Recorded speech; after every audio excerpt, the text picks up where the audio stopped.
We will see both in and out.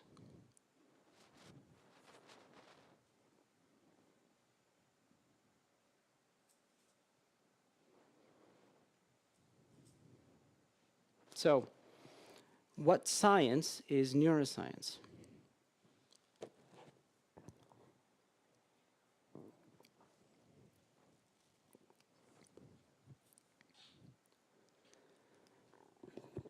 This is pretty awesome.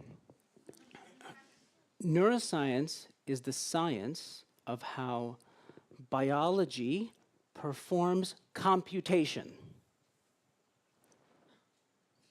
Okay? How biology performs computation. Biology performs computation. Biology actually performs computation. What you are experiencing now is biology performing computation. Right? Everything you're looking at is a computation.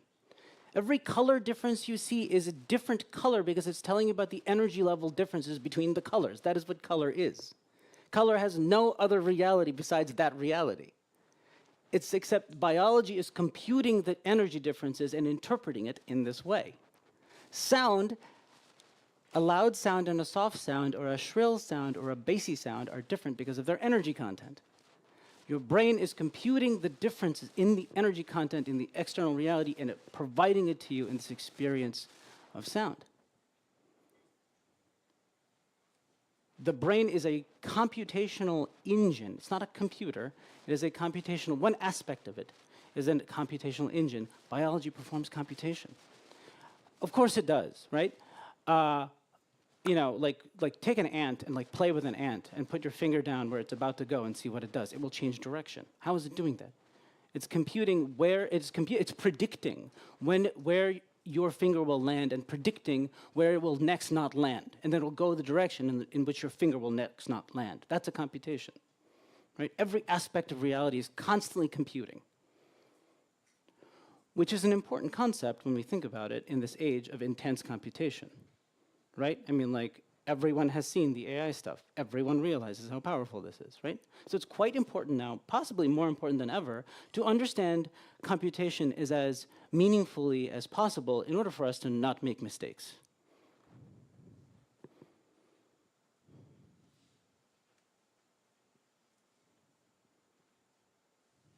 Okay, so how is neuroscience different from human neuroscience? Right? Because we can talk about a neuroscience of cells, which is tremendously fascinating. Which, you know, in the neurochemistry of a cell, of a neuron, you can identify differential equations that actually describe the process of electric signaling. You can identify electrochemistry. You can evaluate electrical engineering. You can identify the actual the fundamentals of artificial intelligence they're based on observations seen in neurons. Right? And in fact, the simplest, smallest computational unit in an AI system is what's called a logistic function. It is a function that does this. It's this sigmoid that is the difference between yes and no. So the neural systems have a fundamental representation of yes and no. They transact in yes and no, except they accumulate in gigantic waves of yes and no, and they cancel in gigantic waves of yes and no. It's computation. Right?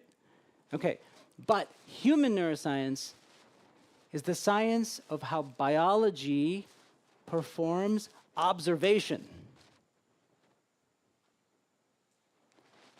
In other words, biology performs observation. This is less surprising than my first comment, that biology performs computation.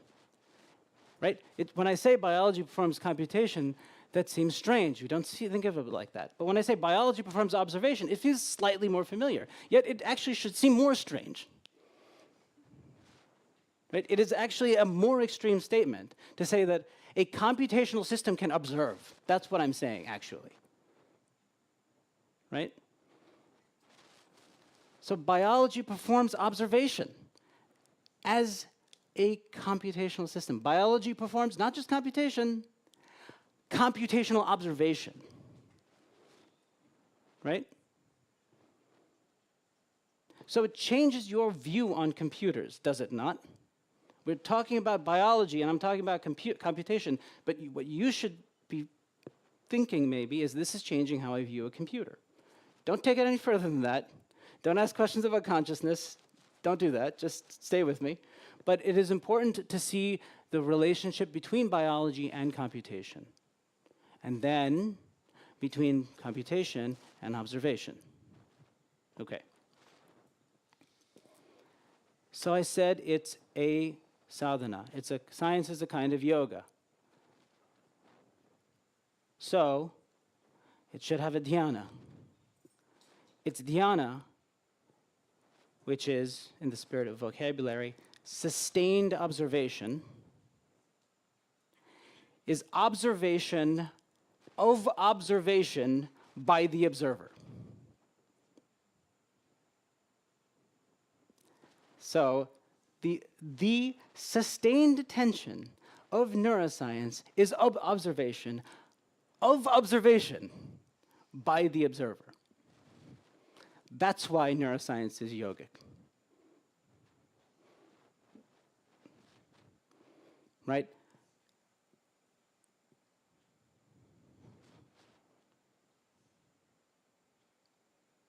In fact, even when my colleague and partner Matthew is here, even when we talk about this from a neuroscience point of view and from a computation point of view, it is very hard not to just laughingly reflect of like, how strange is this? That we're a bunch of brains looking at a bunch of brains talking about brains.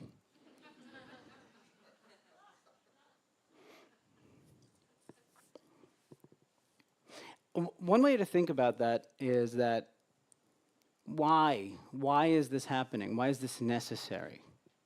Why is it necessary that a bunch of brains should be talking about brains? It must mean that some aspect of the brain doesn't have access, complete access to the other aspects of the brain. There are aspects of the brain that don't have an ability to connect with the other aspects of the brain. Therefore, several brains need to come together and look at the brains, and so through each other, one brain will be able to access the parts of the brain that it can't access, of its own brain that it can't access, by using the help of several other brains. It's really strange, is it not? Like this is there's a set of experiments or set of thought experiments called the brain in a vat. It's like if you have the brain, our brain, is it a brain in a vat? Even if it was a brain in the vat, isn't it funny that a bunch of brains in vats are doing this? Okay, so this is kind of supposed to be a helpful slide, and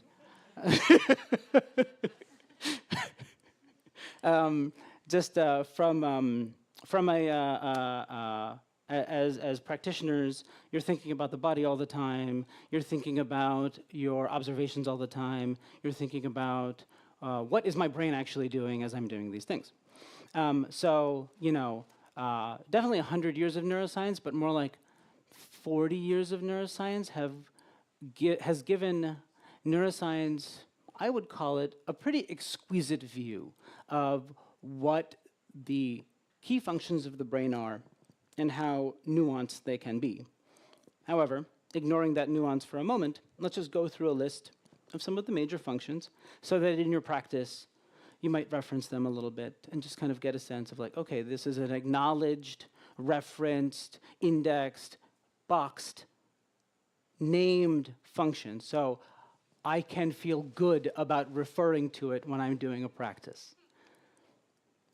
That means something, because when we do any practice of any kind, whether that's running or yoga or fasting, there is always a doubt.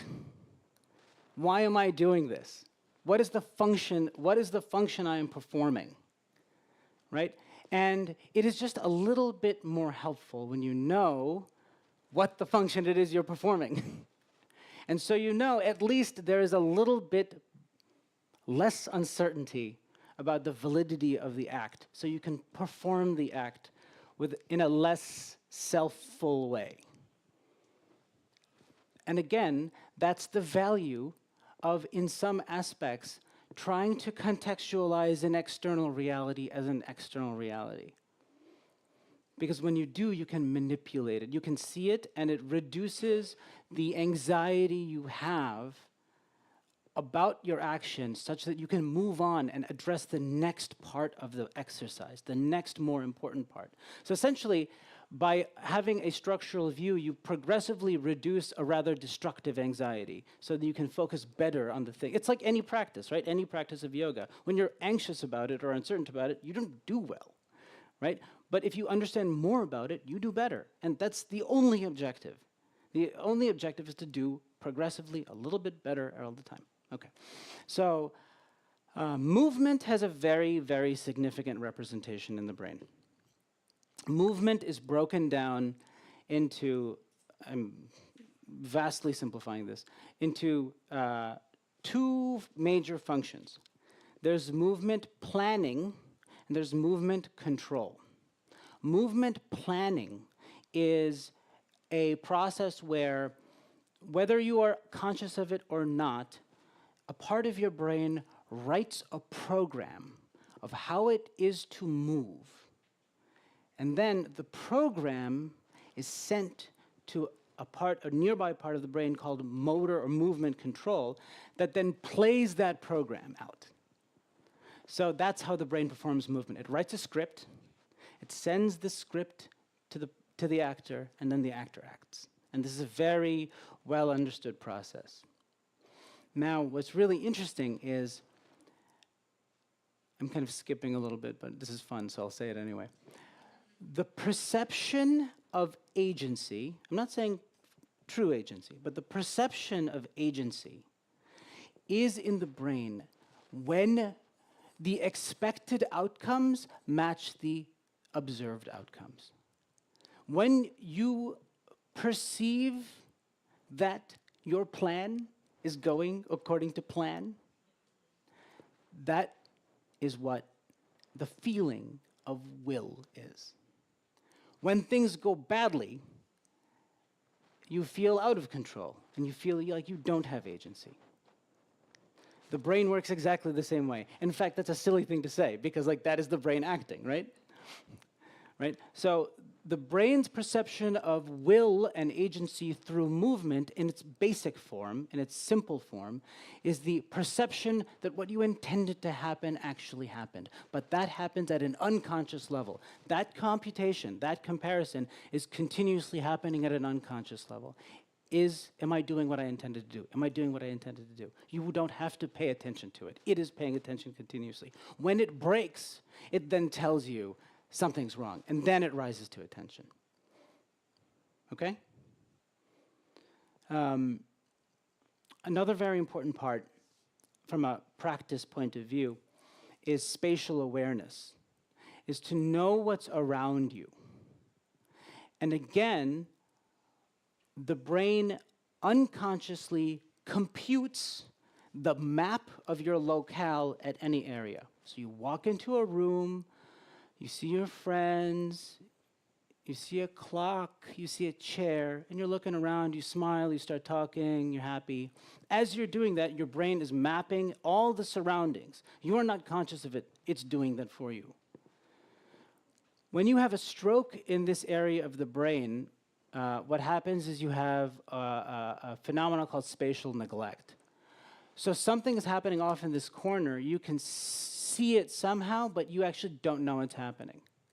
Similarly, there are other times where you have strokes in related areas of the brain. Stroke is it's a vascular anomaly. The blood vessels basically stop pumping blood, and then the neural tissue dies, and then the capability cannot go on as it normally would.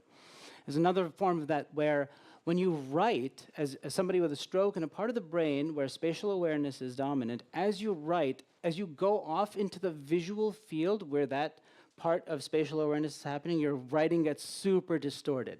So you start writing your name, but it actually arcs and gets really big. But if you ask them how it looks, they said, this looks fine to me. Another really important part of the brain is communication and auditory perception. Typically, this is called language it's called language in a kind of normal way, but it's also called language in a neuroscience way. But language is very, very important. Language is the currency of thought. Okay? So it's a symbolic currency, right? It is how thought is transacted. It's definitely how thought is transacted between people, right? But it's also how thought is transacted within the individual and within the brain itself. When we think of large language models and AI, it's very important to understand that what the actual name of the thing is large language model. It's not artificial intelligence. The reason why large language models work is not because of artificial intelligence, it's because of language. Language embeds thought. Thought is embedded in language. So you need a somewhat sophisticated mechanical calculator, but even a mechanical calculator will elucidate things that look like thoughts when you manipulate the content that's full of thoughts. Language isn't content, language is thought. So if you manipulate thought, you get other thought. And so that's the power of language. That's why language is important, because it is thought. I think those are the key ones, actually, practice-wise. Something to meditate on.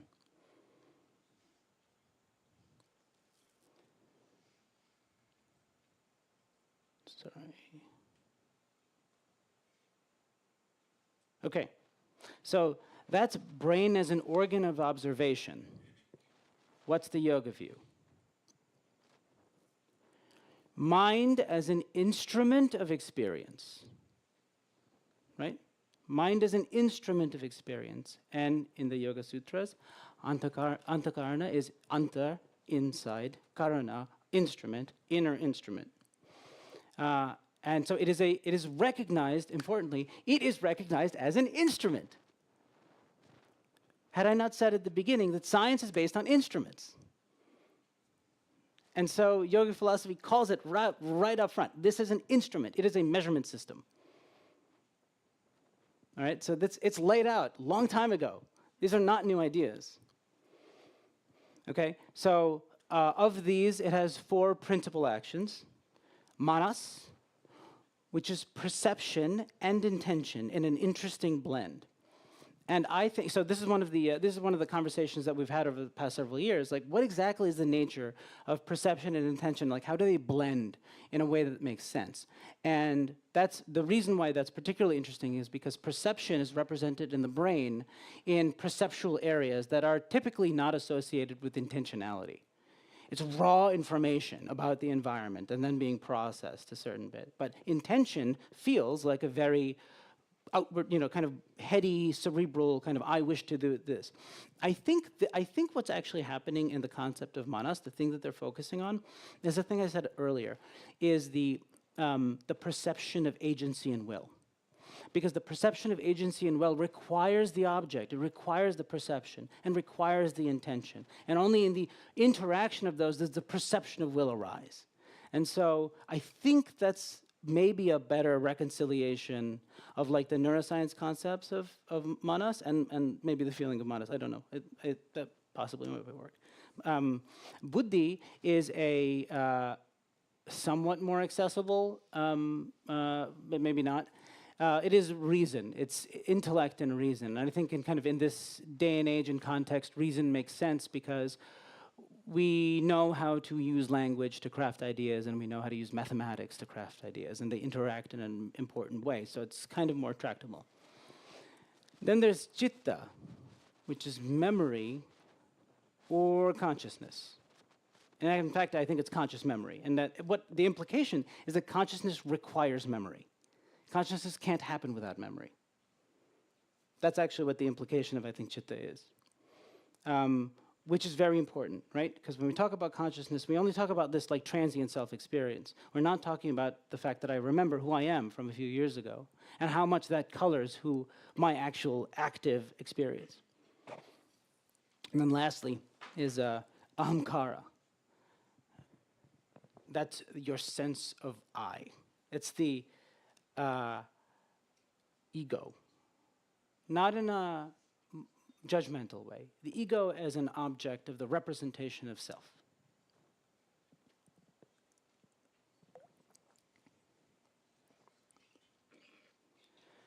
Okay, that's all great.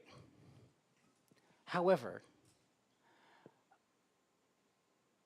what is actually happening in like every moment of every waking moment of every day, right? As I'm clapping my hands, you sense this is happening, right? He's clapping his hands, it makes a sound, right?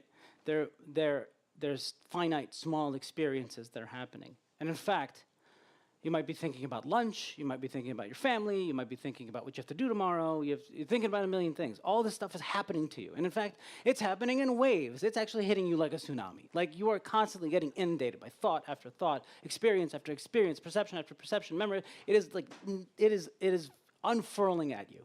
And in fact, that's the day-to-day that we're just constantly like, struggling against. Like, when can I get a break from this? Like, when can I actually get a moment away from this deluge of things that are happening? What is this thing, though? Like, what's the unit of thinginess? What is this? Right? What's the unit of the thing?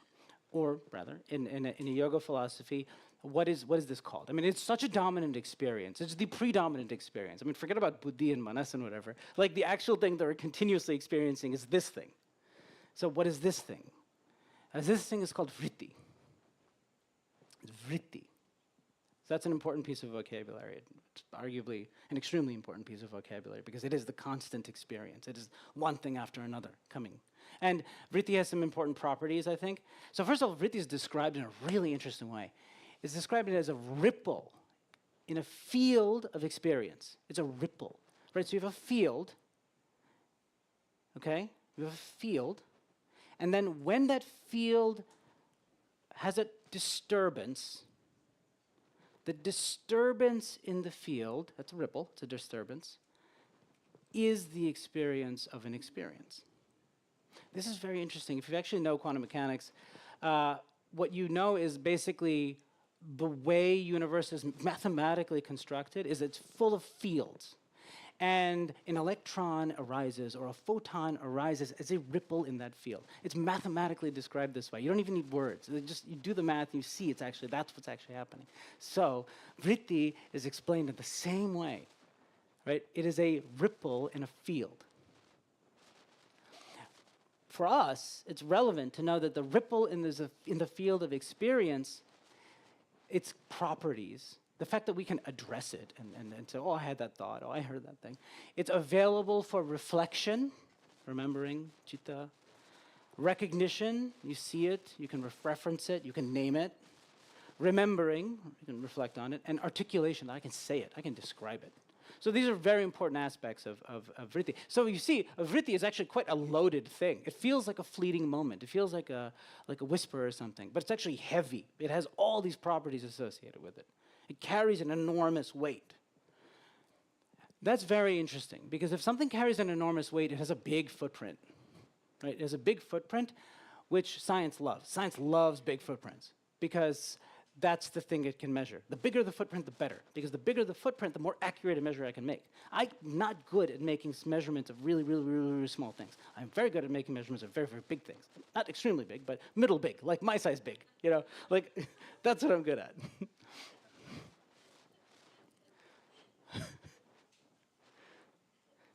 Okay. But what can be measured of a moment of experience? That should sound like a moment. How could it be measured of a moment of experience? Like, experience is unmeasurable. That's its property, is it not?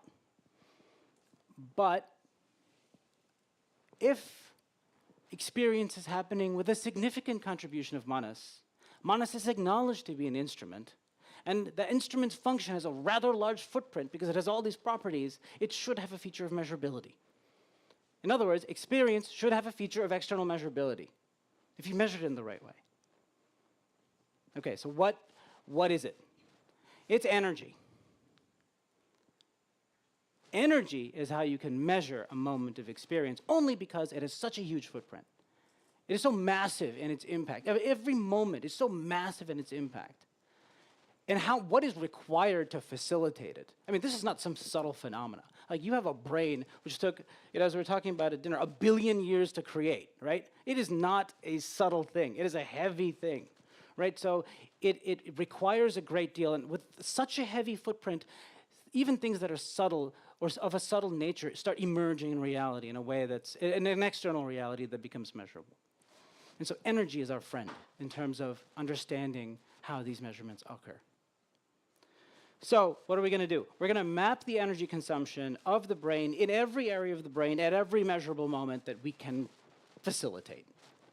And we've gotten good at this to the point of making this measurement every area of the brain, every moment of the brain, at about a resolution of 1 second. So in 1 second, we can map at millimeter scale every piece of energy that is being consumed in every part of the brain, with an extreme degree of precision. Okay? So we go from a view of the brain that looks like this to something that looks like this.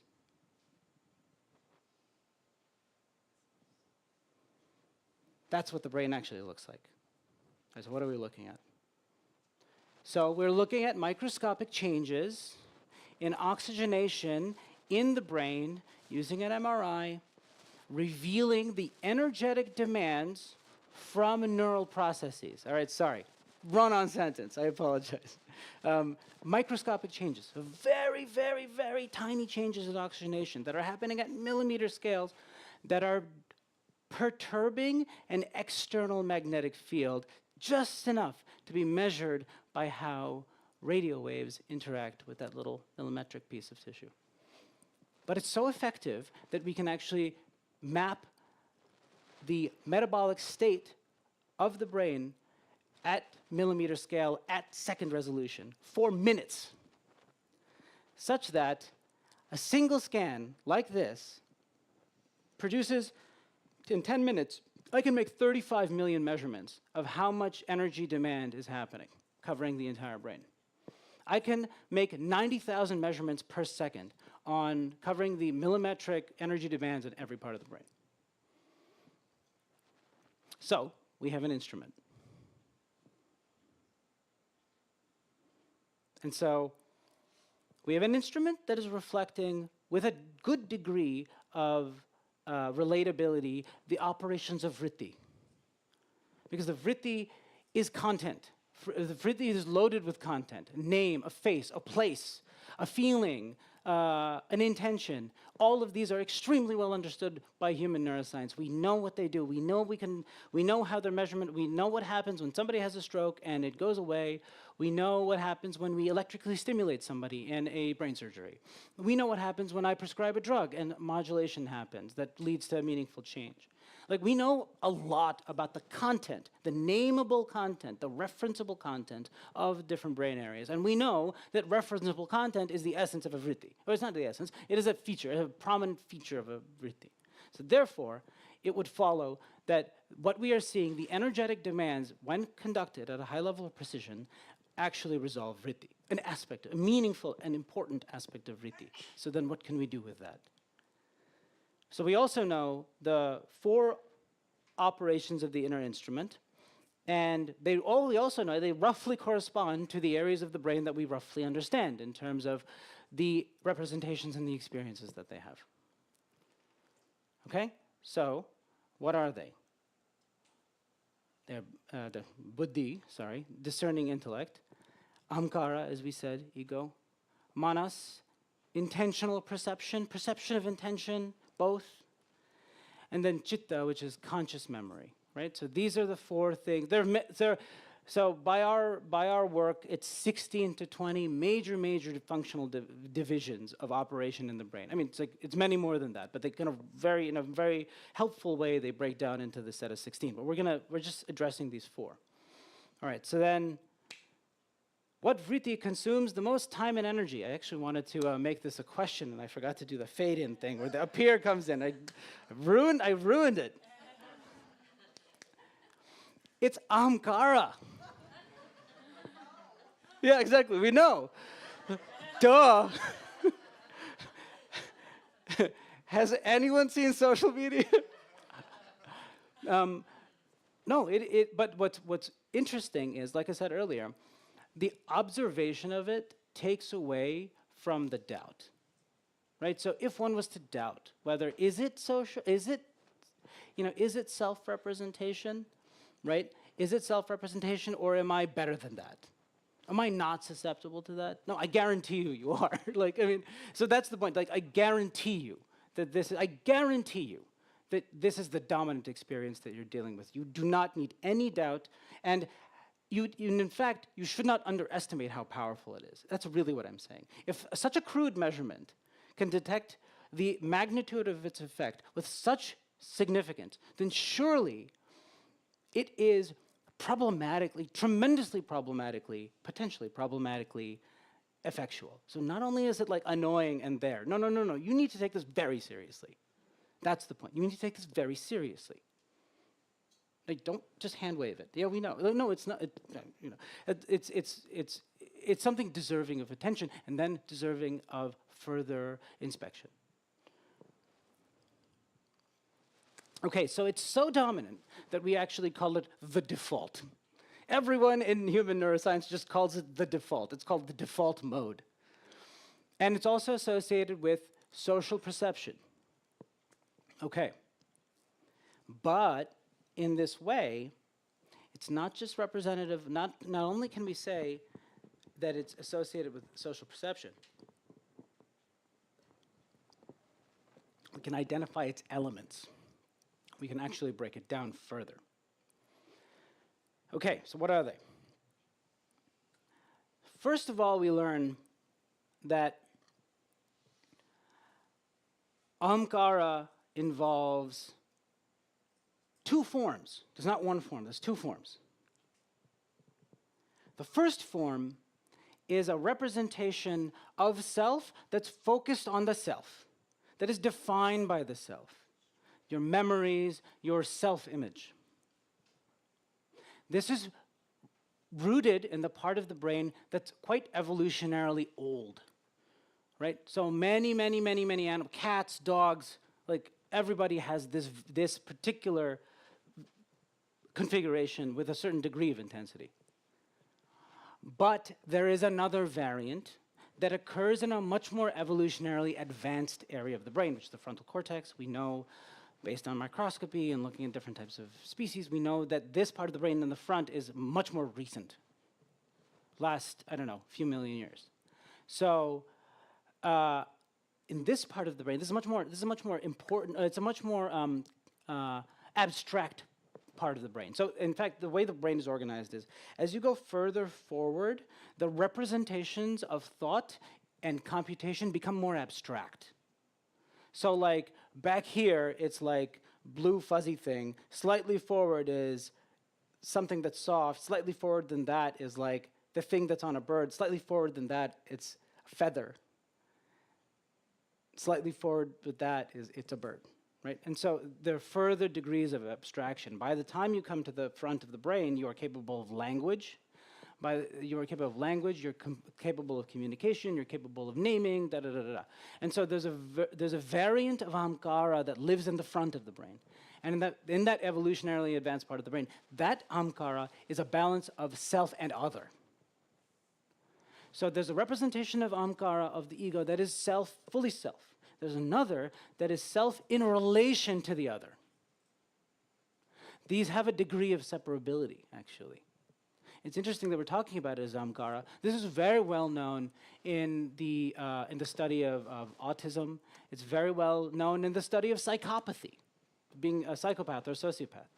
The separation, either via neurodevelopment or some other injury, the separation of a self-representation from a self-other representation leads to a person who cannot assess the emotional state of another person.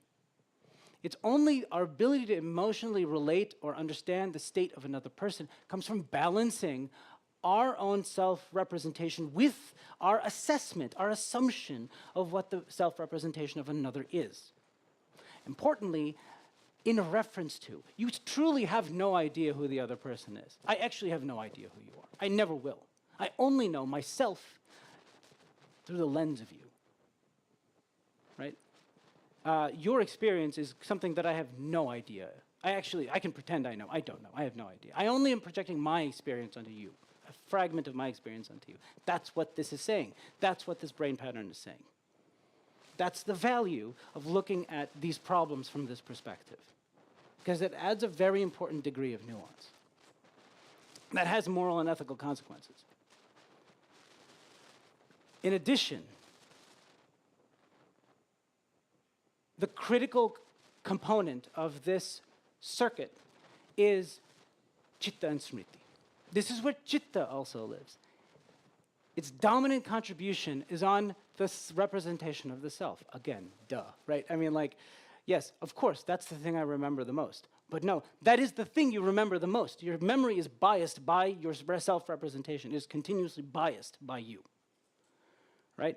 So your memory is continuously biased by your self-representation. And so it's really important that when we remember things, that's the importance of, I don't know, like some degree of humility. Because your recollection of anything is going to be colored by your existence in it. It's unavoidable. Now you see blue stuff. All right, so I'm going to explain what the colors mean. So this is a vritti, okay?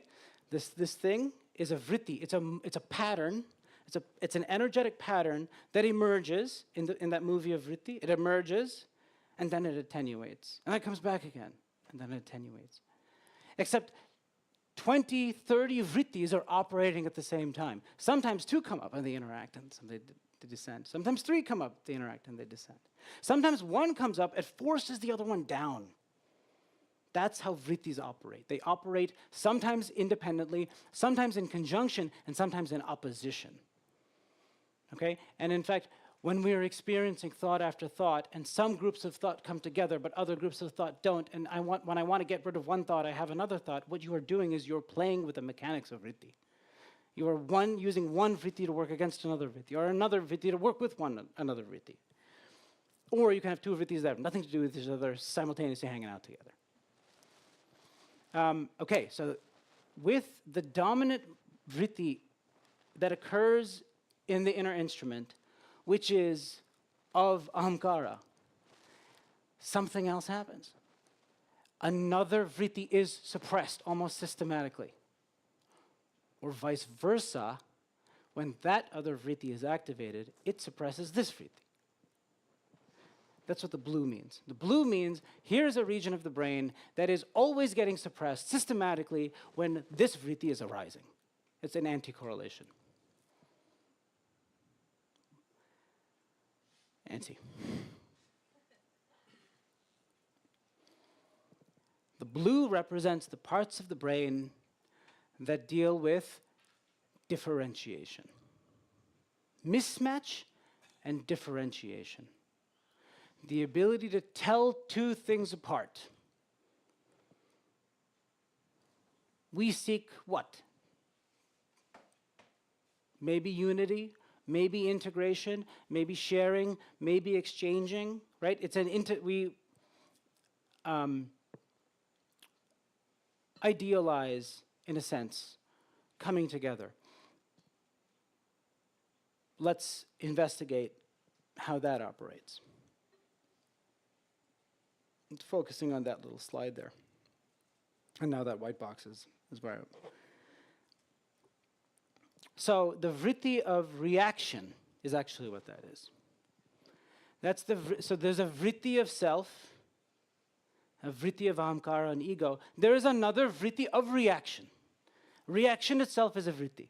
So you can react with something. You can react with a word. You can react with a feeling. You can react with food or something. But the reaction itself is a vritti. Then there's the content of the reaction, or the object, or the thing that the vritti is operating. So they're different. This is actually what this is showing us. That's what this analysis is showing us, that the reaction is a vritti on its own. Then there's the actual thing that you react with. That's another vritti. They're separate. which allows us to react in a flexible way. We don't always have to react in the same way. We're always going to react, but we're not necessarily going to react in the same way. And the way in which we react can be it's malleable. That's what it says. That means you don't always have to do the same thing. That's what it says.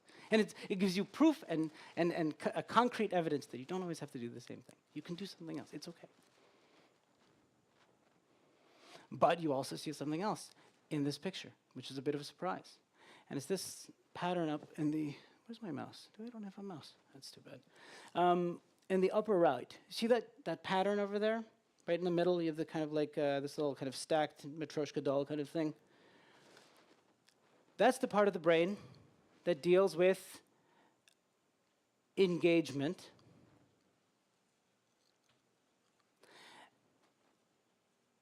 And it deals with more than just engagement. It deals with the signaling of learning, the signaling of motivation,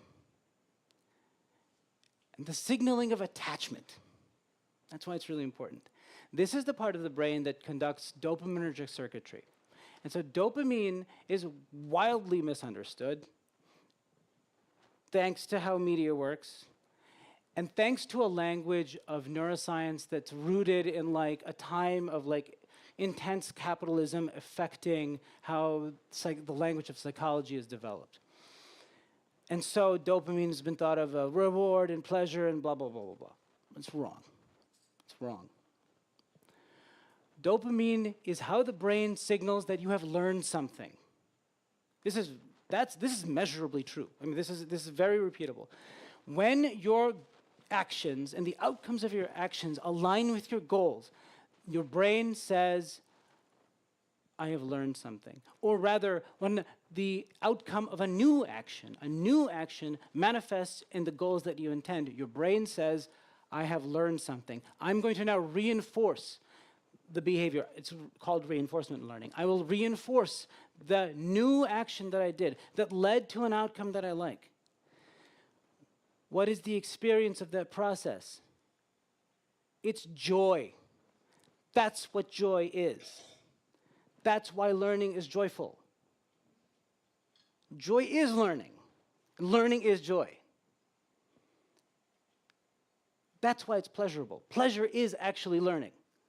In all its forms, Learning one another, learning something out of a book, learning something about a friend, it's all learning. Like going to a new, and so every time, as you feel, know then, that the next time you feel joy about something, you are actually learning. That's why you feel joy about it. Joy is the experience of the computational process of learning. I'm serious. It's the experience of the computational process of learning is joy. That's what joy is.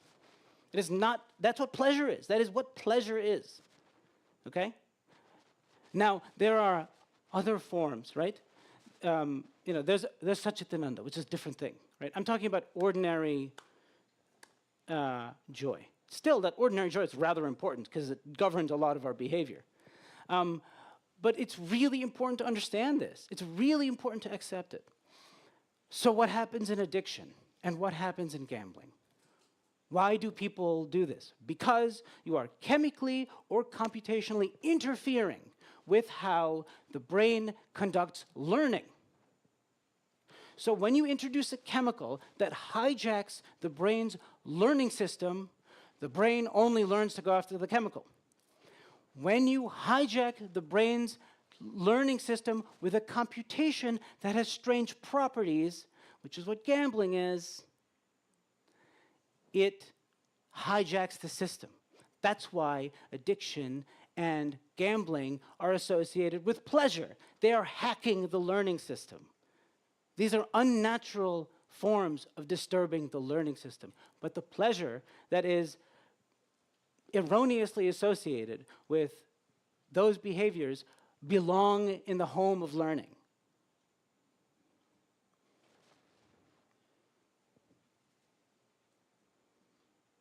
Okay?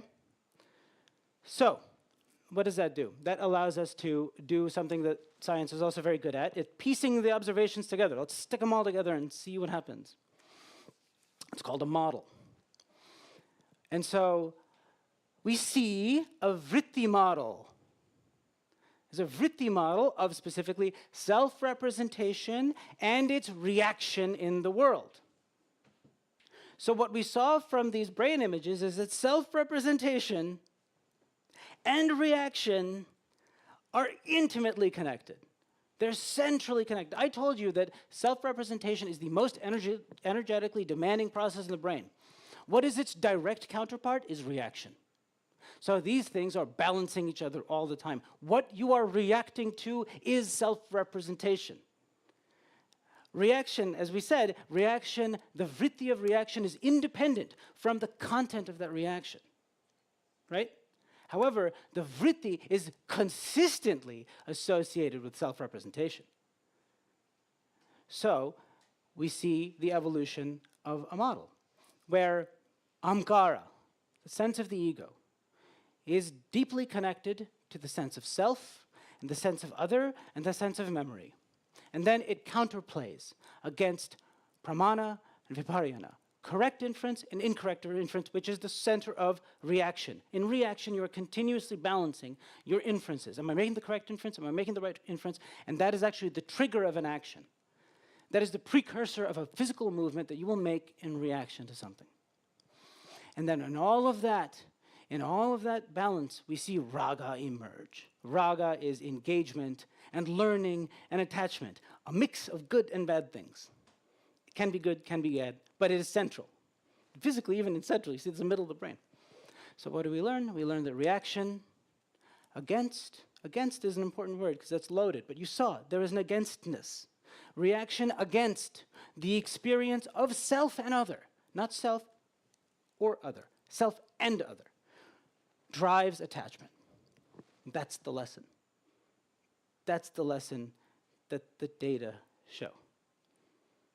So balance reaction, balance experience, balance the self, balance the other, balance attachment. This set of balances is an important set of balances.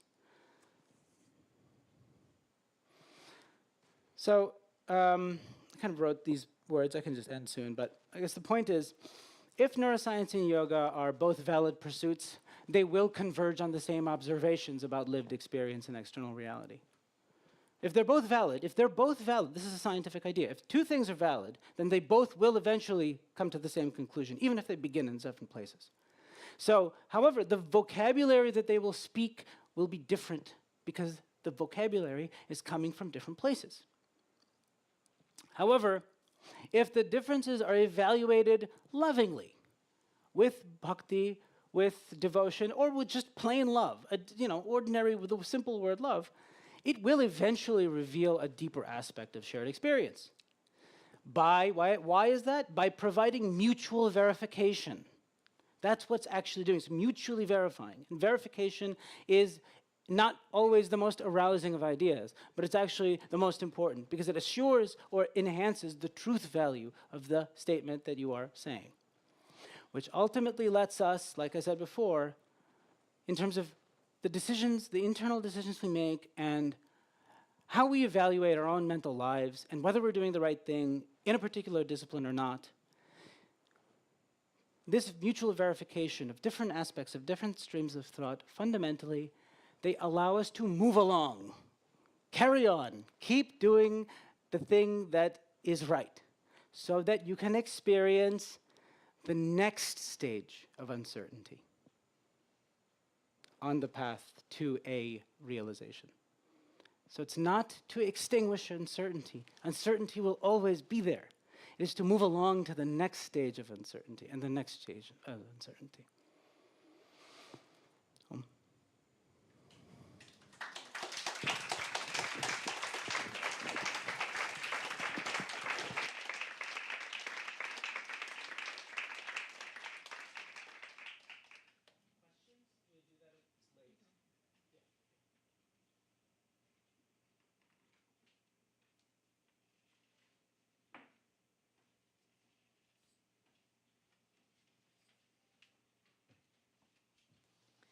I would like to thank very much Dr. Prantik Kundu. Let's give him a big hand.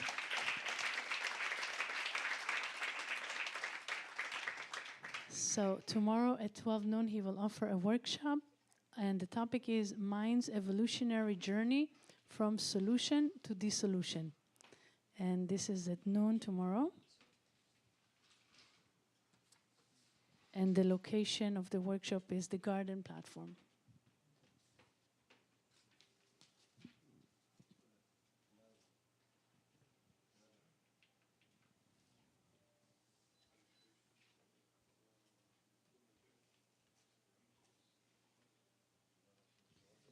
And tomorrow we have another workshop, and that's...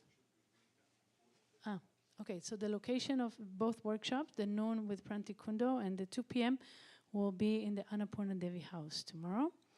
So the second workshop at 2 p.m. is on neurochange course and quantum meditation, on lessening the gaps between you and the divine with an additional short sound bath. And this is with Swan Michel, who is here teaching this 2-day program on neurochange solutions and quantum meditations. And she will have her second workshop tomorrow. And her program is based on the teachings of Dr. Joe Dispenza, which is a basic neuroscience-based course on how to change effectively and sustainably from the inside out. So if you want to learn more, come to the workshop tomorrow, and there will be also a short sound bath. So the schedule for tomorrow, the wake-up bell will be at 5:30. At 6, the puja in the main temple, the Ayappa puja. At the yoga class will be at 8:30 on the Bay West platform. So change of location for the yoga class. We move to the Bay West platform. At 9:50 brunch, 11 the ashram welcome and history tour, living from reception. At 12, the workshop with Dr. Prantik Kundu. At 2 p.m. with Swan Michel, both in the Annapurna Devi house. 4 o'clock, the afternoon yoga class will be on the Bay platform. 5:50 dinner. 7, the Gita Parayana. We chant the chapter from the Gita in Sanskrit, followed by a short study in the main temple. And 8 p.m., the evening satsang will be here. And tomorrow we have another talk with Dr. John Douliard.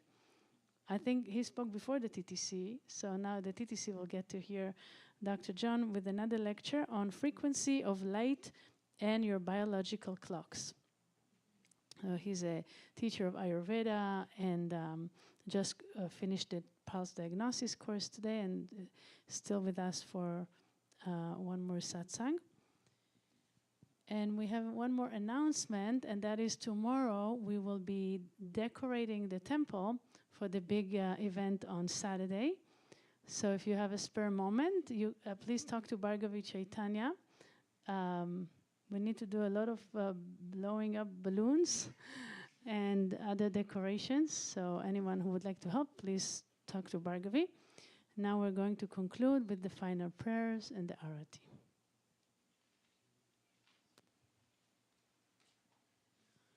Om, Om, Om. Purnamada Purnamidam Purnat Purnamudachyate Purnasya Purnamadaya Purnameva Vashishyate. Om Shanti Shanti Shanti. Om, peace, peace, peace. O adorable Lord of mercy and love, let us abide in Thee forever and ever. Om Balo Sadguru Shivananda Maharaja Ki Jai. Om Balo Swami Vishnu Devananda Maharaja Ki Jai.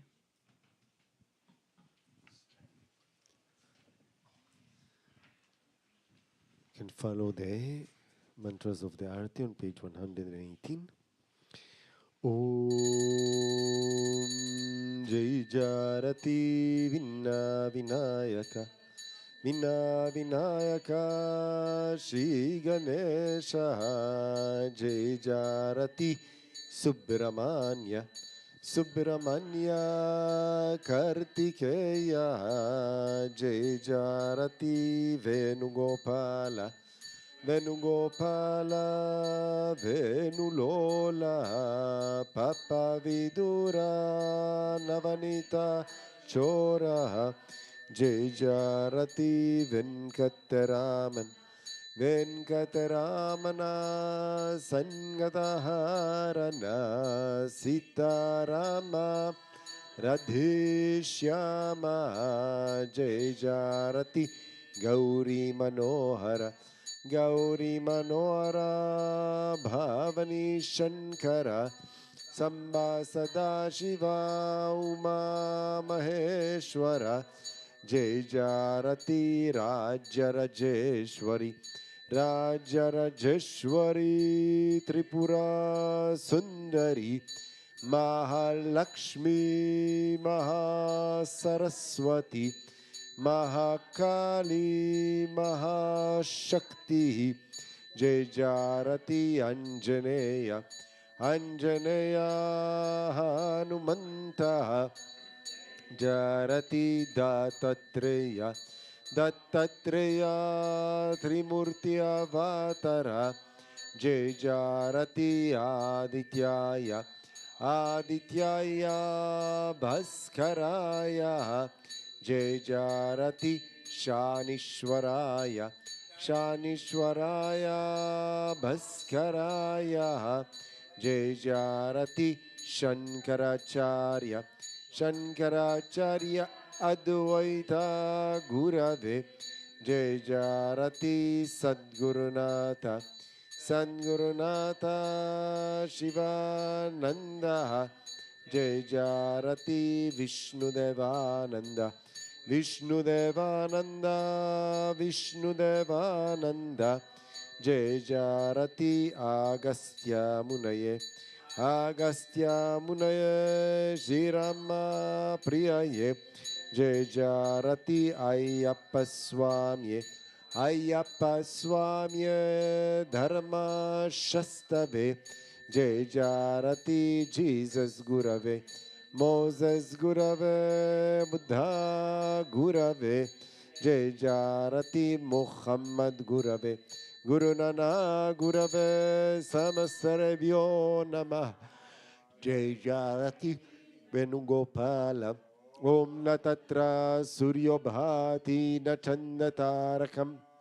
Ma Vidyota Bantikato Yamagni Tam Eva Bantamanavati Sarvam Tasya Bhasastarindam Vibhati Om Gange Chayamune Chaiva Godavari Saraswati Narmade Sindhu Kaveri Namastabhyam Namo Namaha Tvameva Mata Chapita Tvameva Tvameva Bandhu Chasaka Tvameva Tvameva Vidya Dravinan Tvameva Tvameva Sarvam Mama Deva Deva Kayena Vacha Manasendriyarava Buddhiyan Manava Prakritye Swabhavat Karom Yadiyat Sakalam Parasmai Narayanai Samar Payami Sarvadharmam Parityajya Mamekam Sharanam Raja Amtva Sarva Papebhyo Mukshaishami Mas.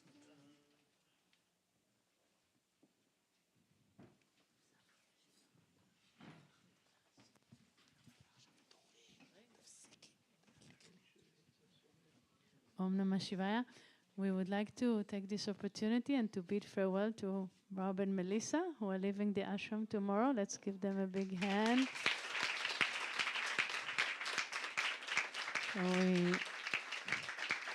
We would like to thank them for the beautiful kirtan, and it was great to know you, and we